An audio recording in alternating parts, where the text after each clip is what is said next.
محمد عادل رضا بہرائچ سے سوال کرتے ہیں۔ السلام علیکم ورحمۃ اللہ وبرکاتہ۔ حضرت کی بارگاہ میں سوال عرض ہے کہ ایک گوشت کی دکان ہے، وہ اپنے آپ کو سنی کہتا ہے، مسائل شرعیہ کچھ بھی اسے پتہ نہیں ہے، فاسق ہے، جانور جہاں سے ذبح ہو کر آتا ہے وہاں کے بارے میں ہمیں کچھ نہیں پتہ، دکاندار کہتے ہیں وہ بھی سنی ہے، اب اس دکان سے گوشت لے سکتے ہیں؟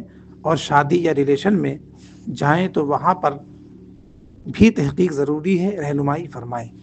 وعلیکم السلام ورحمۃ اللہ وبرکاتہ۔ جو بندہ سنی کے طور پر مشہور ہو، لوگ جانتے ہوں اور شک کرنے کی کوئی وجہ بھی نہ ہو، تو پھر بلا وجہ میں تشویش پیدا نہیں کرنا چاہیے۔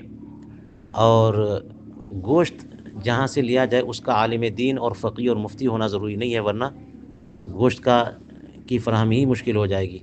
لہٰذا گوشت بیچنے والا اگر مسائل شرعیہ نہیں جانتا، مسائل کی اسے خبر نہیں ہے، تو ظاہر ہے کہ وہ مسلمان ہونا ہی اس کا کافی ہے۔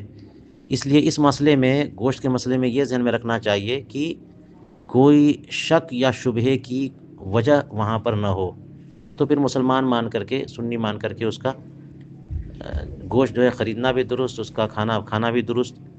لیکن اگر کوئی وجہ ہو، یا تو وہابی کے طور پہ مشہور ہو، غیر مسلم کے طور پہ جانا جاتا ہو، یا کوئی ایسا قول یا فعل اس کو کرتے یا بولتے دیکھا سنا گیا جس سے لگتا ہے کہ وہ کافر ہے، مرتد ہے، تو پھر ظاہر ہے کہ اس کا ذبیحہ یا اس کے پاس جو گوشت مل رہا ہے وہ بھی مردار ہے۔